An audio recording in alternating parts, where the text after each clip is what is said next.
The International Association for Near-Death Studies presents NDE Radio, a weekly exploration of near-death experiences and similar encounters with the other side. Now, here's your host, Lee Witting. Welcome to NDE Radio. I'm your host, Lee Witting. Our guest today, Jim Woodford, experienced a profoundly meaningful near-death experience when he died for nearly 11 hours. Jim was born in Newfoundland, Canada, and lost his father when he was 2 years old. He grew up in the home of his maternal grandparents, who sent him to Sunday Mass and Catholic school. Rather than religion, however, he developed a fascination with aircraft at an early age, as there was a seaplane dock at the edge of the river where the family lived. At age 19, Jim became one of the youngest licensed pilots in Canada, where he flew small aircraft to remote lakes in the provinces. As well as flying, Jim had a love of horses and actually met his wife Lorraine while they were both on horseback. Jim eventually flew larger aircraft and became a captain at a major airline, but his flying career was interrupted when he was diagnosed with Guillain-Barré, a disease in which the immune system attacks the myelin sheath that covers the nerves. With the short circuit of his nerves, the paralysis and pain was severe, and although Jim taught himself to walk again, it was an overdose of painkillers that caused him finally to leave his body for 11 hours. Thus began his profound and detailed near-death experience in which Jim witnessed the doors to hell as well as heaven. He was helped by prayer and choosing correctly and met Jesus there. Today, Jim resides in New Brunswick with his wife Lorraine, where they own several horses. Now a devout Christian, Jim travels throughout North America, speaking of his experience in heaven and comforting the families of those who have lost loved ones, assuring them of the reality of heaven and the love of God. He tells his remarkable story in his book, Heaven, An Unexpected Journey, One Man's Experience with Heaven, Angels, and the Afterlife. Jim, welcome to NDE Radio. Thank you, Lee. Thank you for having me. Well, it's wonderful that you can be here. Jim, I want to get your amazingly instructive NDE, but first, I'd like you to tell us about the prayer your wife prayed to God to bring you to a more Christian life. Well, I guess it's a testament to be careful what you pray for. But I say this with remorse because I had somehow become a person who was obsessed with, shall we say, the ability to buy things and getting ahead in life and providing above average for my family. I thought that was a demonstration of my love. But somewhere in that arrogance, I lost my sense of self. And my nickname was Diamond Jim. Everything I touched turned to diamonds. More valuable than gold, I guess. And Lorraine, who, bless her heart, had always such a strong love of God. Frankly, I don't know how I ever convinced her to marry me, but I did. And as dedicated as she was to God, I was just as much in the other direction.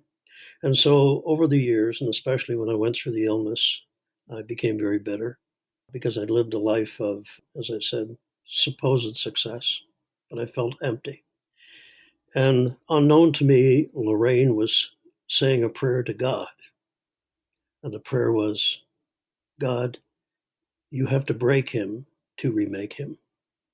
And boy, did God ever take her up on that. Wow, he sure did. You were still fighting the terribly painful effects of Guillain-Barré when you drove your truck out to some land you planned to sell. In your book, you quote a beautiful line, "When we come to the end of ourselves, we come to the beginning of God." I really love that phrase. Tell us what happened when you parked the truck. Well, I'd like to begin first by telling our listeners, look, as a senior airline captain, I never touched a narcotic. I never drank, the odd glass of wine maybe. I loved my career. To me, anyone that needed that needed an emotional crutch. If I needed to get high, I got in my own airplane and went up to 30,000 feet. But I was spiritually lost, I guess. And I think like so many of my generation, sad to say, we focus on this self-sufficiency and you need no help from anything divine or otherwise, and how wrong I was. So that late that afternoon when I got in my truck and I didn't feel well, I was on an experimental drug that actually we went through the Canadian health system and got permission to import it from England.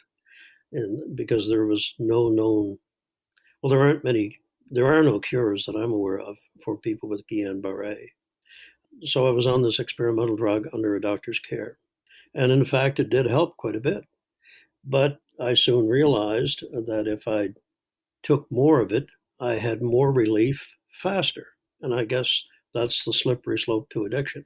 My wife's a nurse, but because I still traveled quite a bit, I was able to get advanced prescriptions to support my pain control. And so with my arrogance, I thought, well, if I take a few more, well, you know what happens there. As I said, it's a slippery slope. So that day I had already taken more than the prescribed daily dose, but I felt so ill and so full of pain to go out and place markers on this significant piece of ground that I was trying to sell. And as I parked the truck, I didn't plan it this way, Lee. I was facing the setting sun. And I sat there in the truck trying to gather up the strength to make my way around this field and place the markers for the surveyors to use. And as I'm sitting there trying to, I guess, steel myself against the pain of walking, I moved my gloves, and there, hidden in the compartment of my truck, which my wife never drove, was some of the medication that I had been using. And so I rationalized that, well, a couple of more won't hurt, knowing full well I was well beyond the daily dosage. Well, so I had a bottle of pop there, and I took some more, and I sat back waiting for that wonderful warm feeling that would erase the pain in every joint of my body and allow me to function. But suddenly I became aware of, instead of that warm, soothing feeling, it was as though my feet had caught on fire. And I actually looked down at the floor of the truck, and it was a new Dodge Ram, to see what was the cause of this heat. And it spread rapidly up my legs and into my body and into my chest. And suddenly my heart began to beat faster and faster. And I kept raising my head. It was as though there was water filling the cab, and I had to raise my head to breathe, to straighten out my chest. And you just know when you've done something catastrophically wrong. And suddenly I became aware that this is no longer just pain. This is catastrophic. And it was at that moment, from somewhere deep inside of me that I didn't even know existed, this prayer welled up out of me. I'd never prayed since I was a child. And some people say, well, that was just fair. Whatever it was sincere, and it was heartfelt. And I cried out, and I remember looking through the windshield of the truck as I gasped for air, and I raised my right hand to the setting sun, and it was shaking violently. And I cried out the first of 6 words that we will discuss that I believe allow me to be here with you today, Lee. The 3 words that I cried out in that truck as I staggered to get these words out, I cried out, God, forgive me. Because I had this sudden awareness that I had never thanked the Creator. I'd never sought to thank God for the life that I had lived. And now as it was being stripped from me, I cried out, forgive me. Forgive me for not just recognizing Him in my life, but for all the goodness that I could have done and did not do. Forgive me. Some people say to me, well, it's a little trite at that moment. Listen, when you're facing death, just as the old saying that there are no atheists in foxholes, there are no atheists that are dying in trucks. And was that when you thought you were getting out of your truck? Well, I couldn't breathe. And so suddenly I fell forward. The last thing I was conscious of was banging my head on the steering wheel violently, and I was gone. I'm not sure how long at that time that I was out, but I remember sitting back up and my head hurt terribly from banging it on the steering wheel. I looked through the windshield and I knew time had passed, Lee, because the setting sun was now right on the horizon. And as I sat back in the truck, I suddenly became aware that for the first time in 4 years, I had no pain. None. I finally got it right. You have to take more than they want you to take. I slid out of the truck. I walk about 15 to 20 feet away. I mean, it's a beautiful spring evening in April. I could smell the grass. I could see the setting sun. I hear the birds in the trees. But I feel wonderful. I felt like I used to feel when I was a kid. It was as though, Lee, I had taken off a heavy, wet overcoat. That's the best way I could describe it. I felt so light and alive. Boy, the medication really worked. And then I'm trying to rationalize, how can I feel this good? And I turned toward my truck. And instantly I'm filled with rage and anger because some son of a gun is sitting in my truck. Not only that, he's slumped over the steering wheel. How dare someone sleep in my truck? And so I turned to go over there and give him a good what for. Have you ever had a dream where you're trying to run, something's pursuing you, and you can't get your feet to move? That's the sensation I had. I felt great, but I looked down and I could just shuffle in inches forward. But I did manage to get a little closer to the truck, and I look up at the truck to see if this guy is still there. And I am absolutely stunned beyond comprehension because I'm struck with the realization, Lee, that the guy slumped over the wheel of that truck is me. It's my body. I know it's me because my face is turned toward me. My eyes are staring ahead with no life in them. And there's blood running from my mouth. I speak of the arrogance that I had. I could fix anything. I could survive anything, no matter if there was an engine out when I was flying in the bush or an issue my friends had, I could always help them. And I immediately began to, old habits die hard. And I began to formulate, if I could just get back in that truck and get back in my body, everything will be okay. I can do this. And I started to move toward the truck by inches in a panic when suddenly I began to rise. Now, as a pilot, I'm a good judge of altitude. And within seconds, I'm 100 feet above the truck. I can look down and I can see my toolbox in the back of the truck, look through the rear window, see my body slumped over the wheel, and I'm rising. I look out over the beautiful sunset of that field, and then my body suddenly canted backwards at about 45 degrees, and I look up, and there I saw it, Lee. Like a golden circle, like a gold wedding ring, about 60 feet in diameter. And then suddenly the center of it filled with a deeper gold. And then it swung inward to the right as though on hinges. And when that happened, my body oriented toward that light, that tunnel of light. And it was as though I had hit the thrusters on one of the large airliners that I flew.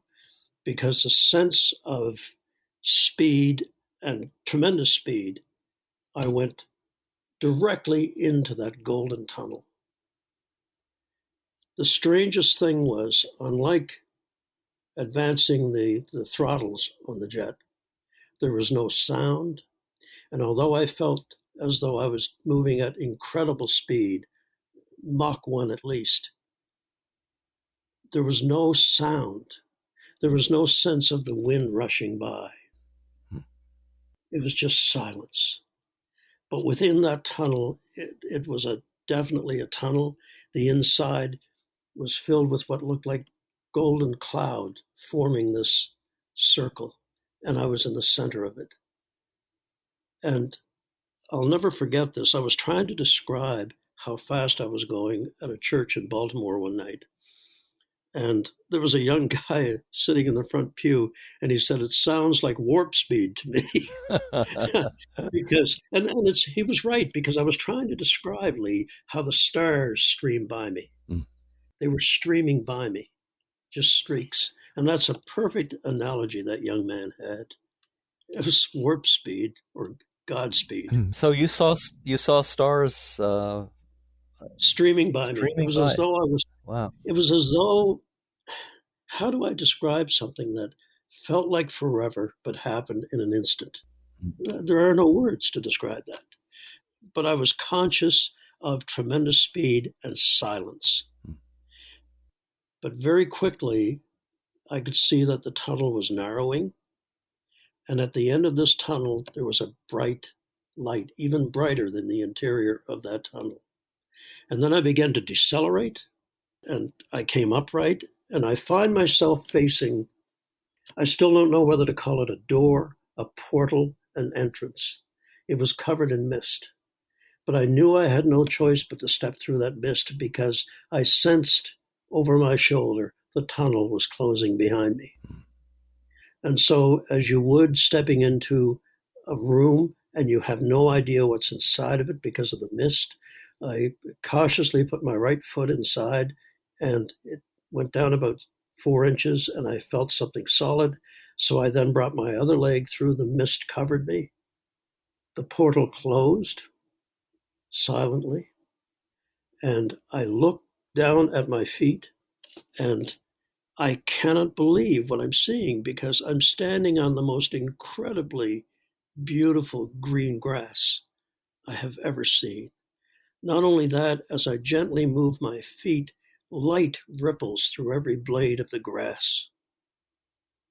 And then the mist began to clear.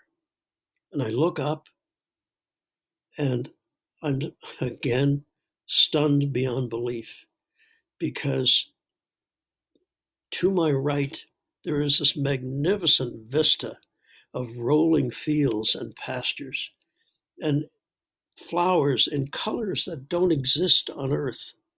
And I mean, I'd never read anything about NDEs. I mean, I've heard the term, but I had never bothered to investigate it. And here I am looking at this incredible vista. There's a beautiful light in the sky, but it's not sunlight. It's just a fused light that bathes everything. But then, curiously enough, as I moved my vision from the right to the left, that incredible, beautiful, mesmerizing vista, the grass, as I moved my vision to the left, it went from green to dark to charred to burnt. And as I traversed my vision more directly to the left, that side of what I was looking at was dark, and the skies were black.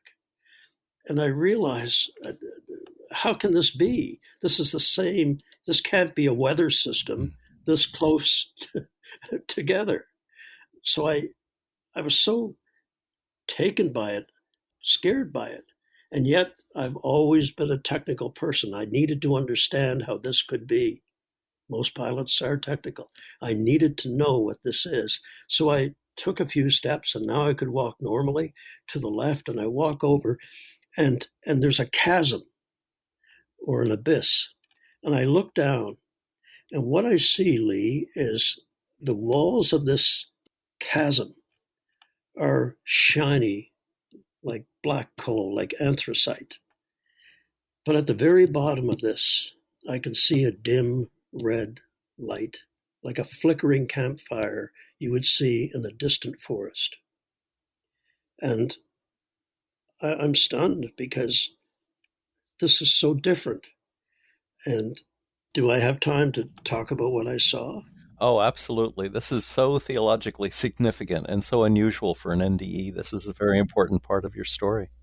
Well, thank you. So, again, a combination of terror and inquisitiveness and wanting to know. As I looked down, the fire became brighter, and it refracted, not reflected, but refracted off the walls. So it was as though the walls themselves were filled with fire. And looking down, the fire became brighter. And then I realized I'm looking straight down, but at about a 25-degree angle to the left. And I realized that this light that I see is coming from an entrance at the bottom of this hole, as you would look in a cave. Mm.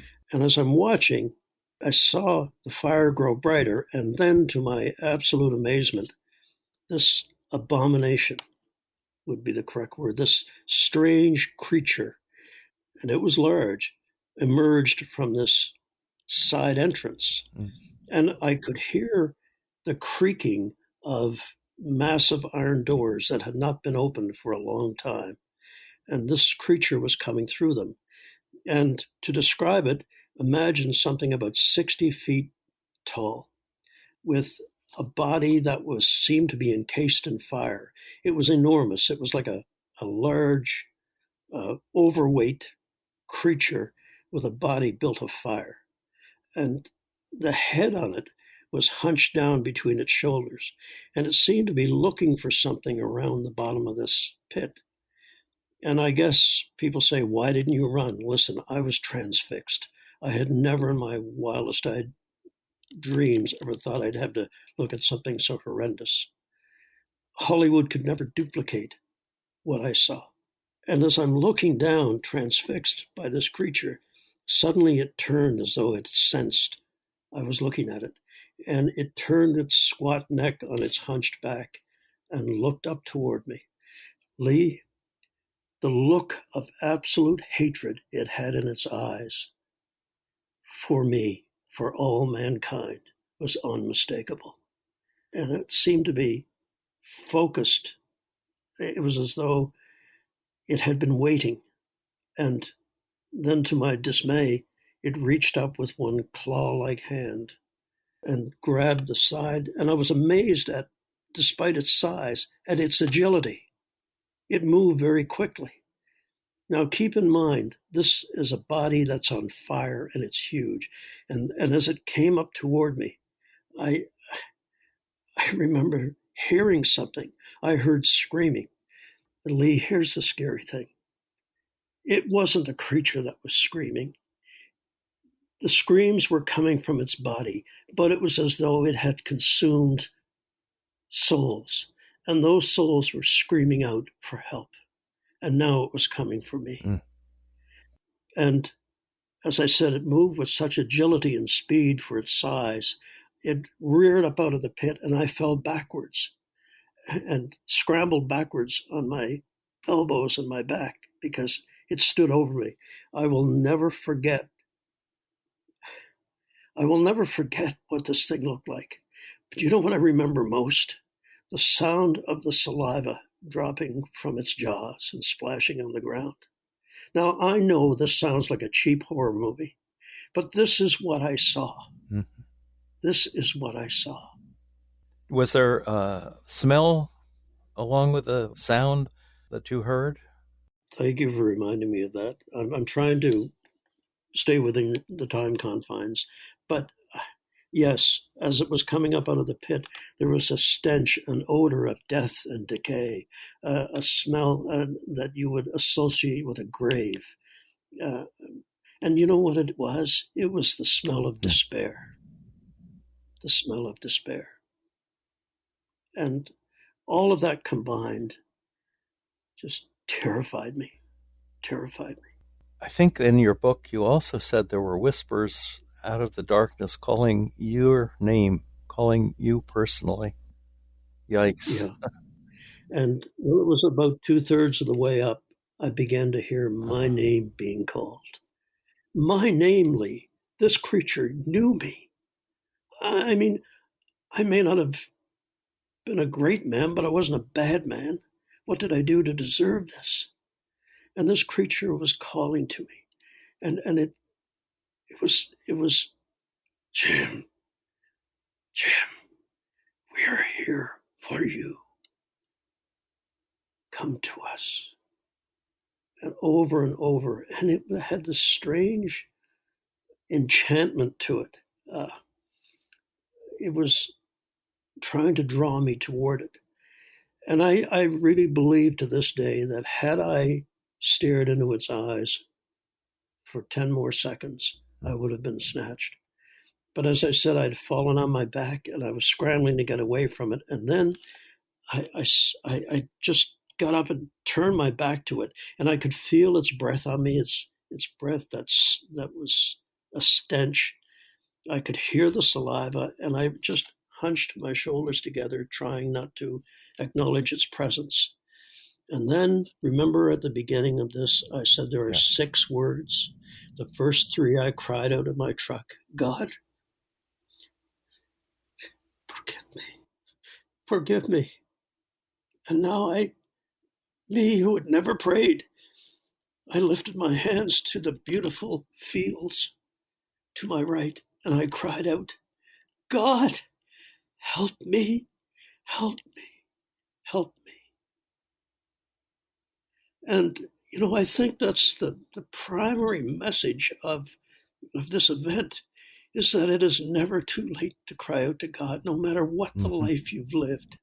If you call out with a truly contrite heart, yes, I was scared, but also I was so sad that I had not lived a life devoted to God. And that prayer had no sooner left my lips than I look up in that beautiful sky, and 3 points of light appeared, like distant stars in that brilliant sky, stars during the daytime.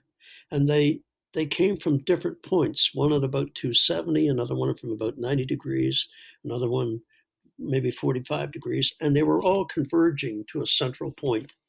And all the while I'm concentrating on that to keep my sanity, because this thing is calling my name and it's standing right behind me, and I can feel the heat of its breath. And those 3 points of light, Lee, they merged into one brilliant light. And suddenly I realized they're angels. They're angels. God had heard my prayer. Look, I might not have gone to church, but we've all received a Christmas card at some time in our lives with an angel on it. I knew what I was looking at. And they were coming toward me at such speed. And my pilot instincts took over. They made a beautiful landing and came toward me. And they're these incredible beings of light that I thought was just a crazy old legend. They exist. They are, and the first one that came toward me was about 10 feet tall, and the second one was about 12 to 13, and coming behind was a warrior angel. And how I knew that was he was dressed differently. He was dressed for battle. He had armament, and he was dressed for battle. And he was about 15 feet tall, and clearly there was a commanding presence. But as they came toward me, they created a light, and that light went beyond me, Lee, and struck that creature. I turned in time to watch it screech in agony when the light hit it, and it scrambled backwards down that hole like a rat running for cover. Darkness and evil cannot exist in the light of God. And I witnessed it. And I turned to see these beautiful creatures advancing to me. 3 of God's angels. And the first one, who I later found out was actually who had been assigned to me at my conception, was my guardian angel. And this beautiful, tall, slim, neither male nor female, but the beauty of both. The gentleness and love of a female, but the resolute ability of a warrior. Fine-featured, silver hair, not silver in the sense of aged, but brilliant silver hair that at first I thought was blonde, but then I came to realize that what we mistake for a halo is actually the golden light of the angel's wings refracting and reflecting off their silver hair. But the most incredible aspect of these creatures of God were their eyes, Lee. Not blue, not green, but the most incredible shade of violet. All guardians have violet eyes. Now imagine the size of this beautiful creature and the eyes that match it. And I was mesmerized by the beauty and the sense of love. And this first angel came, and I didn't see them walk. They kind of glided toward me and came up to me, and I stared up into this magnificent face. And I say he, but they were neither male nor female. And the guardian smiled at me. And then he put his arm around my shoulder. And I felt such love and concern. And he looked into my eyes with those beautiful violet eyes. And I heard his voice, and it wasn't, the lips didn't move, but it was as though he had entered into me and I had entered into him. And I heard this beautiful voice say to me, "Fear not, James, for we are your constant friends." Constant friends. And then this magnificent wing unfolded from his body and went around his arm and around me and pulled me into his body. And the feeling of love was overwhelming, and peace, having just escaped the creature that was after me. And now here I am being held with an angel, by an angel. And here's a kind of a funny footnote. When the angel hugged me, I smelled tapioca. Now, Lee, I'm not trying to found the Church of the Holy Tapioca. I'm not. But this speaks to the magnificence of God's love for us. Because when I was a young boy, beating my way through a snowstorm in Newfoundland, home to my grandmother's house, and as we say, summer there is on a Wednesday, 2 to 4. And I'd come into the house. My grandmother would have a big warm bowl of tapioca ready for me. So you see what happens? God knows our every wish. And he knew that when I was a little child, how much that meant to me. And for someone else, it may be the scent of your mother's perfume, the smell of your father's tobacco or his aftershave, but it will give you this feeling that you have come home. And that's what I had. I had finally come home. NDEs are so often personalized like that. You know, people say, how can all of these be so different? But each one is designed for the person experiencing it, to speak to them and to their needs. It is, Lee. There are similarities, the tunnel and so on. But I think that God treats each of us as individuals. We tend to think of ourselves as part of a massive group of creatures. But to God, each one of us is precious. Yeah. And he knew me. He knew me unlike anyone had ever known me before. He created me. He created you. And you're absolutely right. I think that he personalizes each experience. So we see the similarities of the other dimension, but it's tailored to our lives. And imagine the shock to our systems when we see all of this, because having that scent of tapioca immediately calmed me, and I knew I was I was in the center of love. Now, in your book, you say these angels bowed to you, and you were stunned by that. Yes, and I have to just say with one more thing, if I may. Of course. While the angel was hugging me, I felt so safe and loved, and he started to move away from me, and I reached over with my hand, and I put it on the angel's arm, and I felt It was like putting your finger in an electrical socket, but it felt good.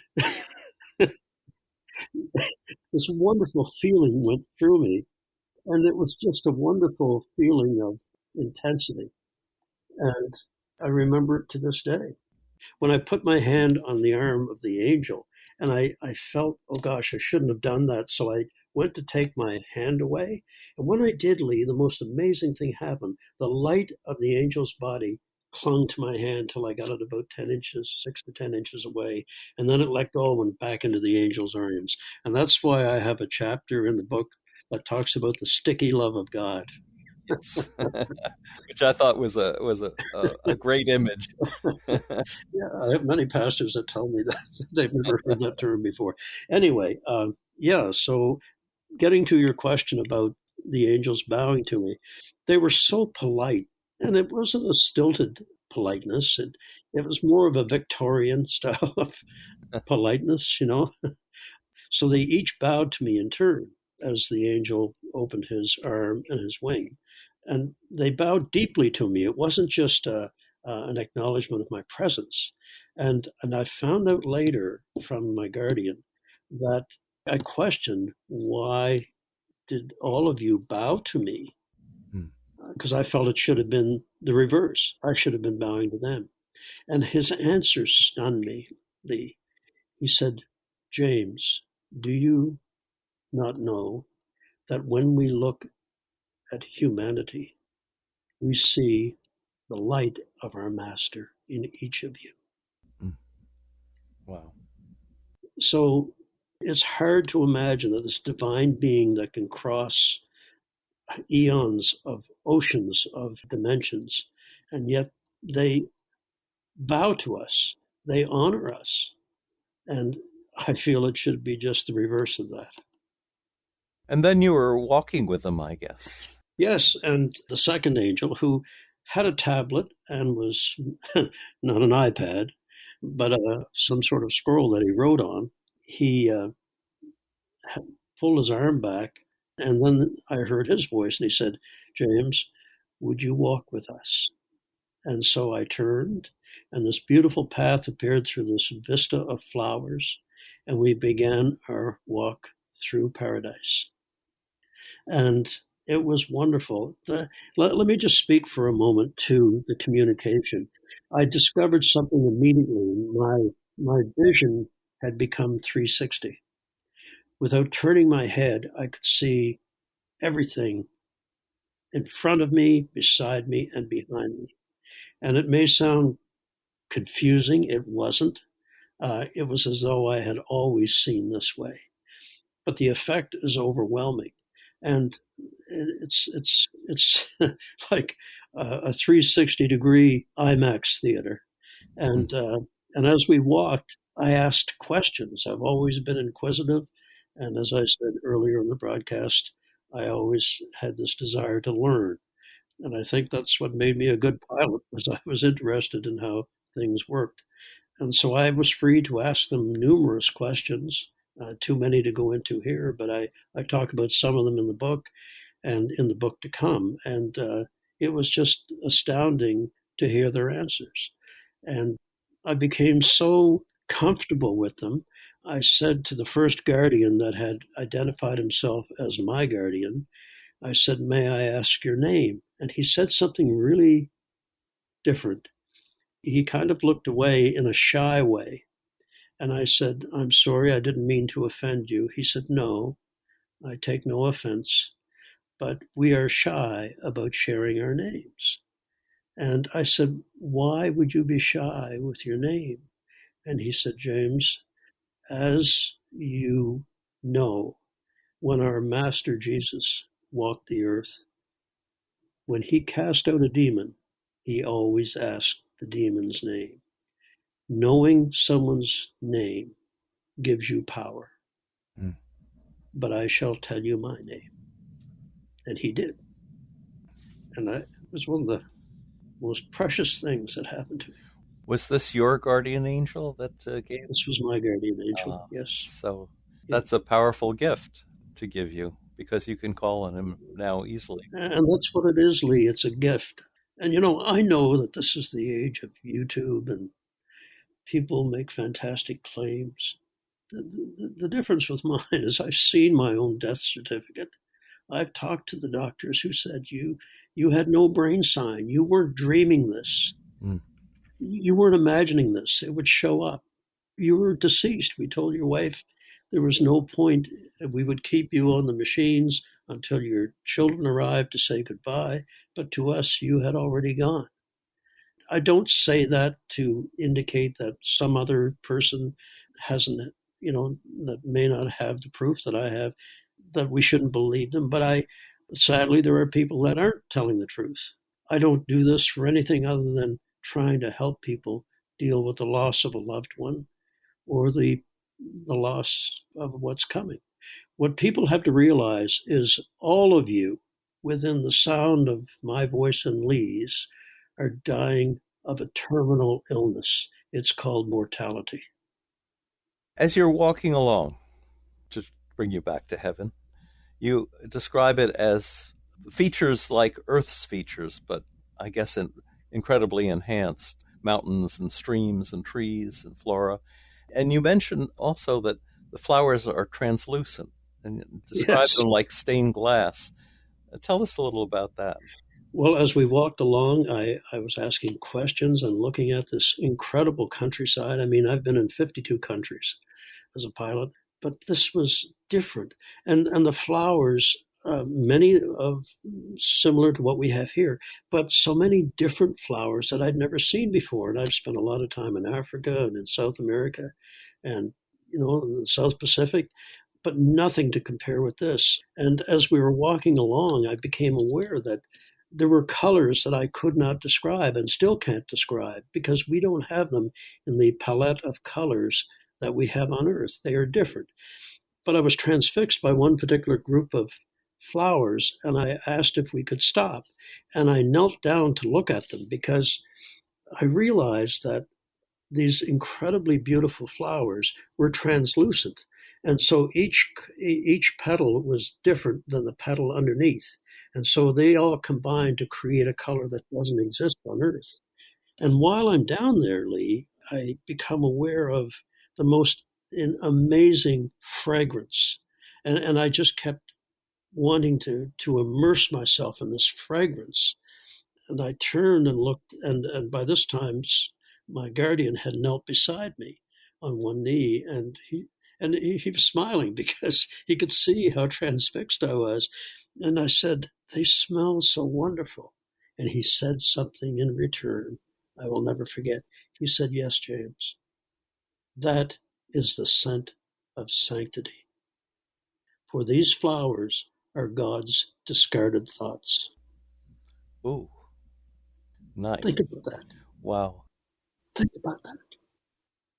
And then in your book, you mention contrails in the sky.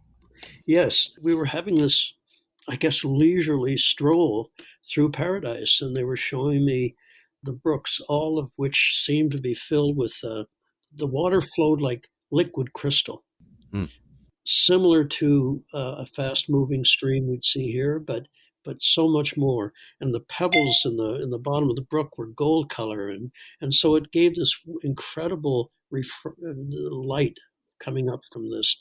And as we walk along, they point out so many beautiful things and magnificent birds and the sound of the rushing water. And the other amazing thing was, as I was smelling the flowers, I began to hear something coming from the flowers. And I realized it sounded like a little tinkling noise, but Lee, it had a melody to it. And I turned to my guardian and I said, "Is that music I hear?" And he said, "Yes, James. The flowers are so happy you're in heaven. They're singing to you." And so the sound of the brook, the sound of the gentle breeze, the birds flitting in the trees and singing, and it all combined to create a melody.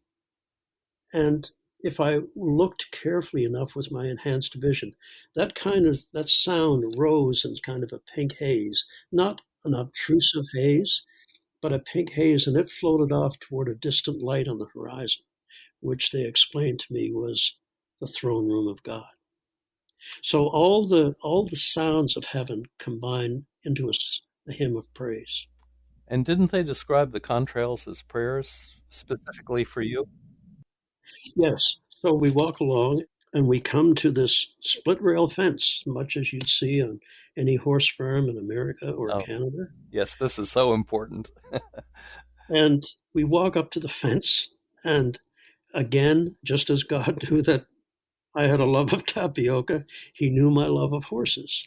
And the tall angel said, James, look, and he stretched his hand out and the sleeve fell back, and he made a motioning with his hand, and suddenly from the far end of the pasture, coming at a trot toward us, were three of the most magnificent horses I had ever seen. I mean, they were the epitome of their kind. And look, I had never read the Bible. I didn't know that it said that when Jesus returns on the final day, he will be riding a white horse. And coming toward me was this magnificent white horse and a dun horse and a palomino. And they were magnificent. I'll always remember, Lee, that as their hooves traveled over the ground in the trot, the light that I had detected beneath my feet, their hooves created the same effect of light on the grass as they trotted toward us. And they came right up to the fence and leaned over the fence and looked at me. And I couldn't help it. I reached through and to stroke the chest of the white horse. And my hand went right into its body. It was a being of light.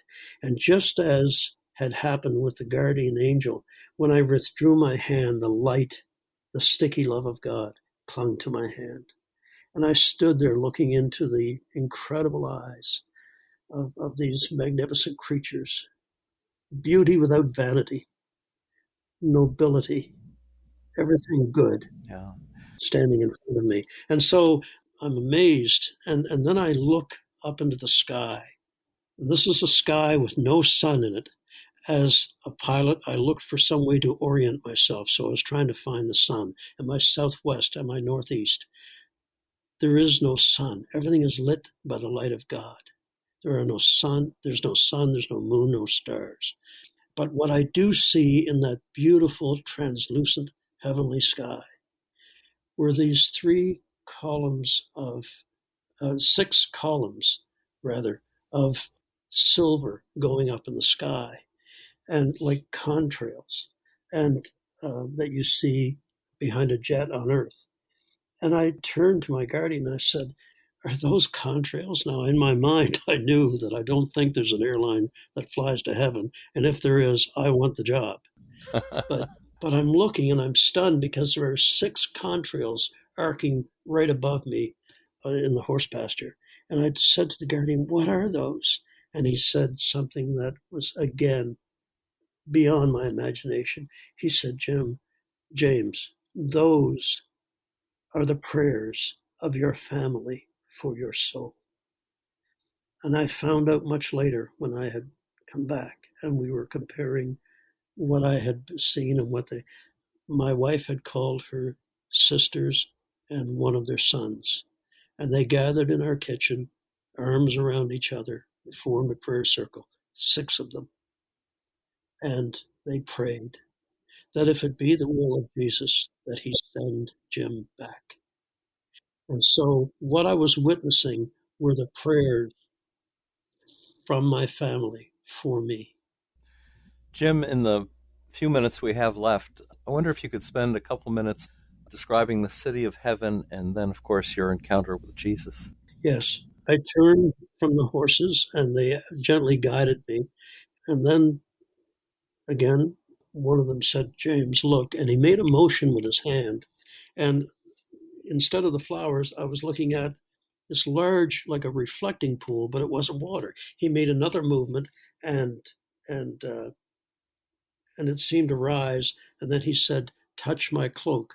And I did. And I held on to the end. And suddenly it was as though I was transported above and I'm looking down. And then it opened up completely. And I realized I'm looking down on nothing less than the holy city, God's home. And Lee, I mean, dimensions are different there than they are here.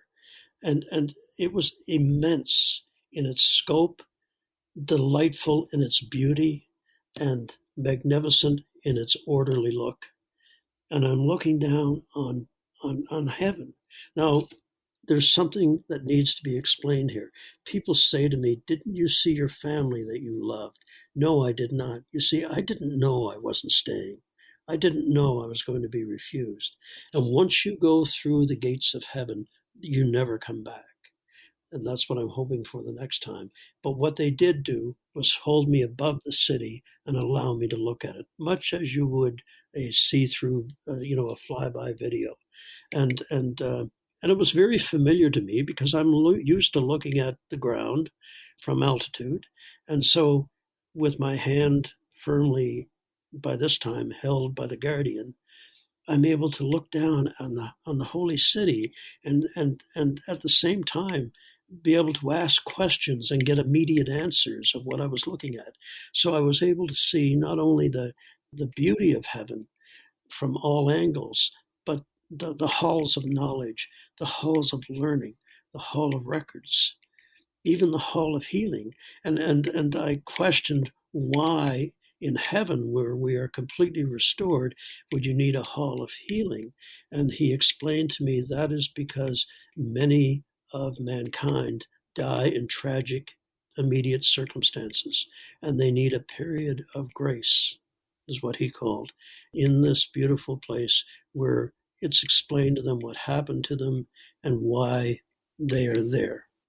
Otherwise, it would be too much to handle.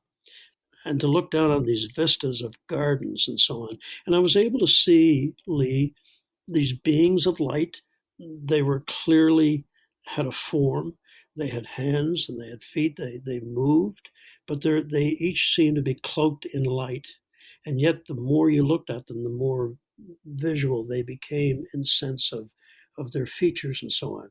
And I turned to the guardian and I said, "Am I seeing this correctly?" Because I said, with just a few exceptions, everyone I'm looking at seems to be in their early 30s, the peak of life on earth. And he said, "Yes, James. God so loved the sacrifice of his son that he declared that no one in heaven, with the exception of the elders, no one in heaven would be any older than Jesus was when he was crucified." And I mean, that is, I know it doesn't say that in the Bible. I didn't know any better. I never read the Bible. But I know I've been reminded thousands of times. It doesn't. I know. I'm just telling you what I saw. Others who've had near-death experiences say they see their grandparents as they looked in the prime of life in their 30s. Yes. So that's confirmation. And the wonderful thing was I could look at a group of people, 6 or 7, and you could tell that they were welcoming someone who had just come into heaven, a family member. And they were walking with their arms around each other, showing, just as you'd take someone to your capital and show them, the Lincoln Monument, yes, or the White House, or, and it was just, they were sightseeing. And it was so evident. Because with my vision, I could focus right in on their faces, and I could see the wonder and the glories that's being sent back. Here's a question that I must take the time to answer. So many people say, "I just don't understand that if my wife or my husband, and we loved each other so dearly, and one of us passes before the other, how can they be happy in heaven when I'm still here on earth? I don't understand. How can that be?" Here's how it works. Time exists there, Lee, but it's different. So for the loved one that has gone ahead and is there, to them, it's like 15 to 20 minutes, and their loved one is going to be with them. It's like waiting for someone that's coming to dinner. Yes. We on earth are still stuck in this time zone, and we're facing 10, 15, 20, maybe 30 years without our loved one, and it is difficult. But that's where the necessity of faith and belief, yes, belief in God, comes in. In your book, you mention a nursery for the aborted or miscarried babies. Yes. Thank you for reminding me. Yes, there was one magnificent building, and the colors of that building were pink and blue. And that sounds rather garish, kind of Las Vegas-y, with apologies to Las Vegas. but it was the most gentle of hues. And I said, "What is that beautiful building?" And the guardian said, "James, that is the nursery." And I said, "Nursery in heaven?" "Yes, James. This is where children who die at birth or of complications during birth, this is where they come to, and they are cared for and loved by angels and by others like you who have come to be with them." And I was just so overwhelmed by the love of God that babies. So this is such a blessing. I remember speaking in Baltimore one night.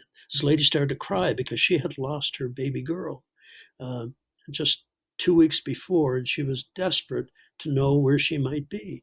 And these children are raised in this nursery, and they eventually become part of the populace of heaven. They don't remain babies. They grow, but they grow at the rate of 3 times we do on earth. Now, they're not growing a physical body. I'm talking about growing a spiritual body. Yes. And so when a child is 3 here, there's 6 in heaven. When there's 6 here, there are 9 in heaven. So they mature fairly rapidly. And many of them go on to work in the nursery themselves, to volunteer in the nursery. So, yeah, a nursery. And that is such a comfort to people that have lost a child, even if it's not in birth or in an accident. It is the refuge for innocence. And speaking of innocence, you said as well that there are dogs and cats and other animals all over the place. And on this massive lawn in front of the nursery were thousands of these little beings of light, but clearly children, playing with dogs and cats and all sorts of creatures. And it was wonderful to behold. They had a hard time making me move on. Well, we do have to move on here, but tell us about your encounter with Jesus. Of course, because it's the most important part of this journey. I was back down in paradise and was looking again at these magnificent flowers. And I realized that I had not seen my guardian. And I turned to look, and to my right, about 60 feet away, the ground rose in a slight rise, but, a small mound or hill. And I look, and my guardian is there, and there's another figure that I had not seen before. And my guardian is bowed low, even lower than when they bowed to me. And facing them is this magnificent figure with a golden light that was more majestic, more beautiful than even the light of the angels. And it was as though a golden light behaved like water. It flowed out of the center and flowed down all sides of this magnificent creature. I could not see the face. You know how you drive down the road on a hot summer day and there's a wavy line of heat coming off the asphalt? The face was covered with that, and I couldn't see. But I was transfixed by the sheer magnificence of this creature. And I realized as I looked that my guardian had taken this from his sleeve, this small, slim book, no bigger than a cheap roadside diner menu. And he had opened it for this figure to see. The figure was bent over, looking at it. And as I'm watching, this golden river of light flowed down from that figure, down that slope, and pooled around my feet. And suddenly, Lee, I was filled with this profound knowledge that what I was looking at was none other than Jesus Christ, the Son of God. I mean, someone that I thought was some dusty old legend. And the very moment of revelation of who this was, the shimmer on his face vanished. And although he was reading the book, he turned gently toward me and smiled at me. And this figure, this magnificent face, this of gentleness and strength and love and compassion, smiled at me. And I had to get closer. And then he turned back and started to read again. And I was also filled with the knowledge that the angel was showing Jesus the book of my life. And I immediately was ashamed, Lee, that I had been given so much and had done so little to help mankind. With all the resources I had, I could have done so much. And I was ashamed. And I tried to crawl. I fell to my knees and I tried to crawl through that golden light to get closer. And I was crying. And my desperate plea for forgiveness for my stupidity, for my ignorance, for my arrogance. And then the images floated off the book of my life. And suddenly my mind was filled with all these scenes of my life, my childhood, my mother, all the things that had happened to me. And how do you describe a lifetime happening in the flash? Or as they say, my life flashed before my eyes. And I'm being shown this. But Lee, not only was I shown all the love that I was given, I was shown all the people that I had hurt. Now, no one tells you this, but I do. I saw the people whom I had hurt, whether unintentional or unintentional. And worse than that, I felt their pain. And I was filled with remorse, and I began to cry even harder. How could I have hurt so many people when I thought I was a good person? And I was just overwhelmed as all these images came toward me and entered my mind. But I continued to crawl forward. Then I stopped, and the guardian gently closed the book and put it back in the sleeve. Jesus straightened up, and then he turned directly toward me, and I saw him in all his radiance. The Son of God. The Son of God. And through my tears and my remorse, I felt the most incredible love for me and for mankind. And I did nothing to deserve it. That's the saddest part. I did nothing to deserve this love. And I wanted to get closer, to just be as close as I could. And suddenly 2 angels lifted me up and held me back. And I'm not big, but I'm persistent. And I actually wrenched my shoulder free and started to dropped to my knees and crawled toward him again. And this time, Jesus, his smile was different. And he raised his right hand. And when he did, Lee, the sleeve of his cloak fell back. And there in the wrist of his arm were the remains of the crucifixion. This dark reddish stain on his wrist. And that made me feel even worse. But I still continued. But he held his hand up as I tried to move forward on my knees. And this time it was an unmistakable command of stop. His hand was raised, and there was no mistaking. And it was at this point that this all culminates. And then I heard his voice, the voice of Jesus Christ, the Son of God. He knew me, Lee. He knew me. And what he said to me wasn't a lot, but it meant everything to me.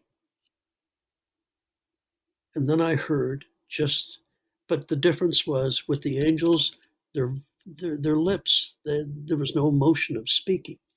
But with Jesus, it was as if you and I were having a conversation. And he looked at me with those incredible eyes of gray and green and blue.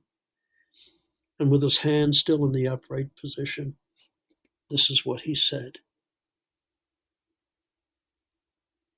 James, my son, this is not yet your time. Go back and tell your brothers and sisters of the wonders we have shown you.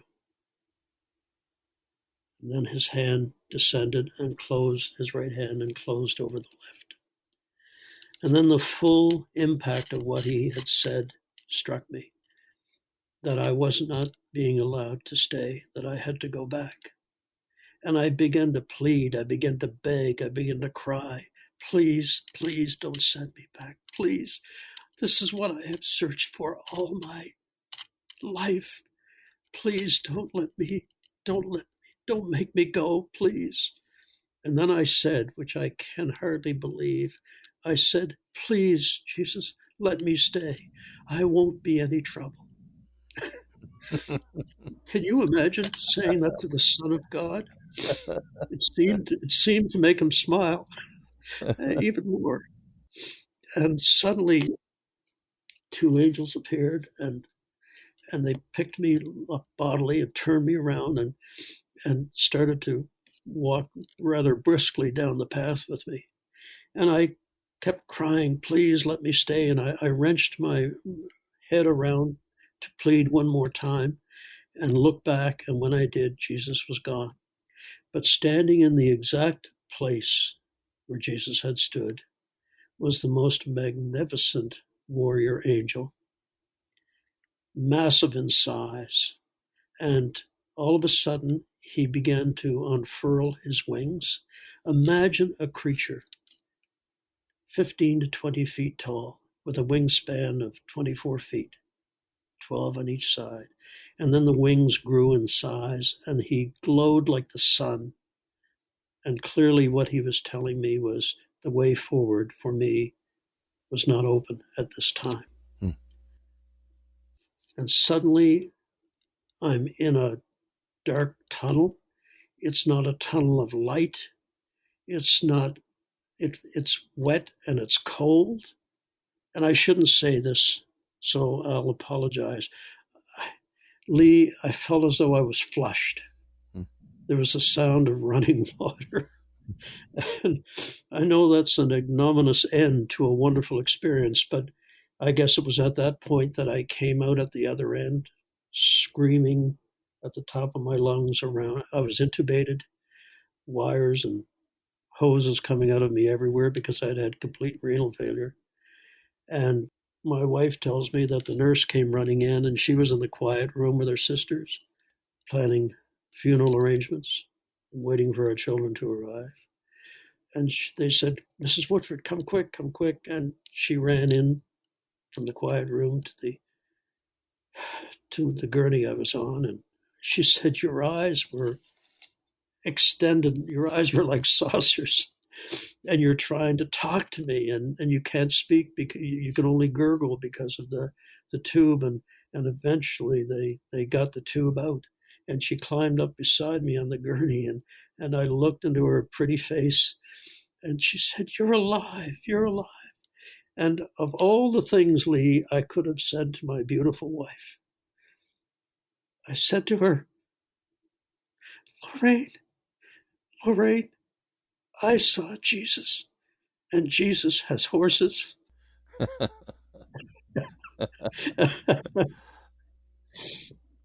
Wow. Yeah. Well, I don't know how to say thank you for this. This is such an amazing story.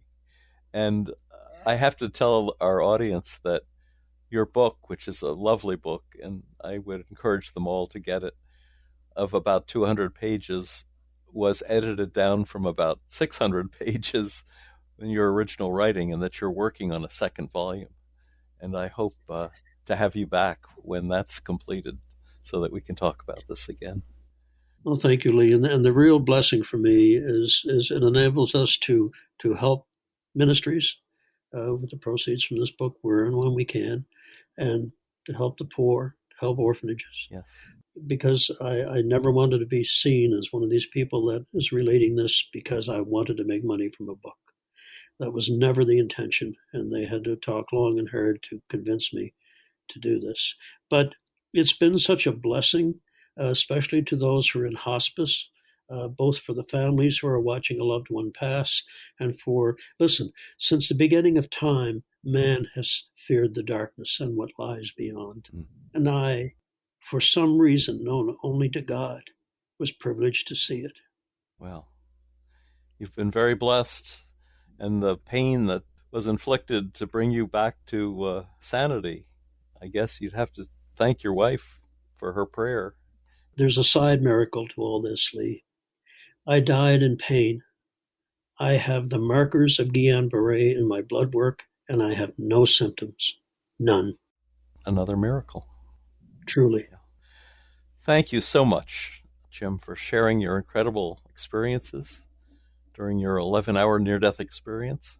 And if listeners would like to hear this show again, or any of our more than 400 archived NDE interviews, please go to TalkZone's NDE Radio site and hit the Past Shows button, or subscribe to our YouTube channel, NDE Radio with Lee Witting, where you can listen and comment on the complete NDE Radio library.